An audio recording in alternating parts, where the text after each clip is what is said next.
The Trump regime is now arresting Democratic congresspeople, mayors, and anyone who attempts to stand up for the rule of law.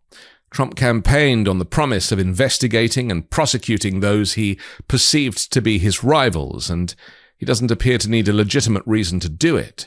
A provoked scuffle with ICE agents is the catalyst for making an example of a black female congressional representative, who Trump claims was out of control. Oh, give me a break. Did you see her? She was out of control. Did you address those days are over. The days of woke. The days of woke. No, I didn't. The days of woke are over.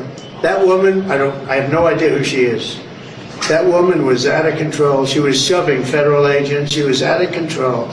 The days of that crap are over in this country. We're going to have law and order. The U.S. Department of Justice has formally charged Democratic Congresswoman Mccyver of New Jersey, accusing her of physically confronting federal officers during a protest earlier this month outside an immigration detention center in Newark.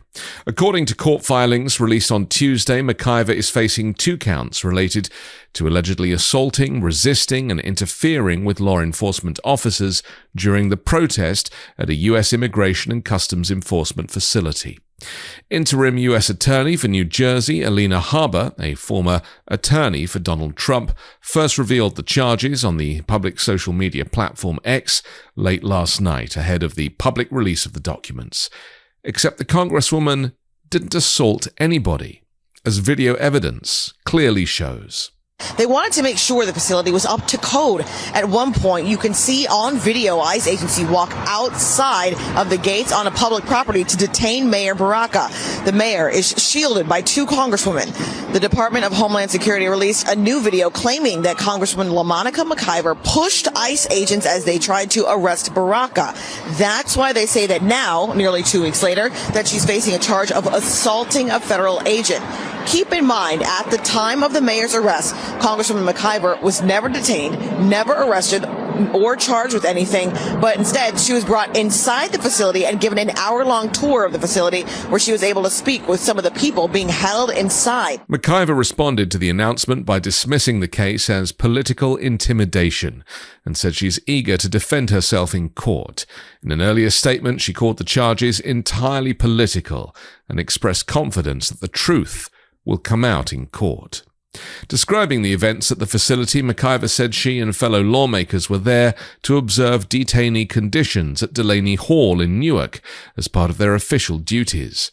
Our oversight visit should have been routine and non-confrontational, she stated.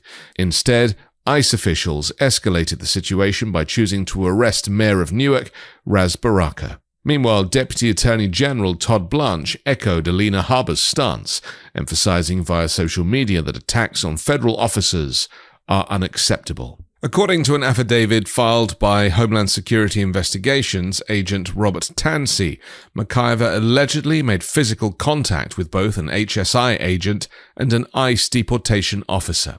The affidavit claims that when officers attempted to arrest the mayor, Mccyver obstructed them by shouting and physically intervening. Specifically, it alleges she struck one officer with her forearm and pushed another while using her arms to block the arrest. In a statement, Mayor Baraka expressed gratitude for the dismissal of his charges and voiced support for Mccyver, calling her a respected community leader and friend. He said he believes she will be exonerated. Mccyver and 2 other House Democrats were present during the protest, which they characterized as part of their congressional oversight responsibilities. Representative Rob Menendez later said that ICE personnel had physically accosted both Mccyver and Representative Bonnie Watson-Coleman. At the time, Mccyver also claimed she was assaulted by multiple ICE officers. Meanwhile, Trump administration officials have criticized the lawmakers, accusing them of unlawfully entering the detention center. Homeland Security Secretary Kristi Noem said her department had reviewed video evidence and concluded that charges against Mccyver were warranted. Mccyver's attorney, Paul Fishman, strongly condemned the charges, calling them grossly inappropriate. He argued that Mccyver was simply doing her job by investigating detainee conditions and that federal agents unnecessarily escalated the situation. The The assault charges being used in McIver's case are similar to those filed against individuals involved in the January 6 Capitol riot. The disgraced President Trump has since issued pardons to around 1,500 people connected to the incident, including some convicted of attacking law enforcement officers who themselves pleaded guilty in their cases. Critics have pointed out that the Justice Department under Trump has pursued legal action against several of his political opponents. Just last month, investigations were opened into Chris Krebs and Miles Taylor, former officials who disputed Trump's 2020 election fraud claims. Additionally, a criminal inquiry was recently launched into New York Attorney General Letitia James, who had been involved in multiple cases against Trump.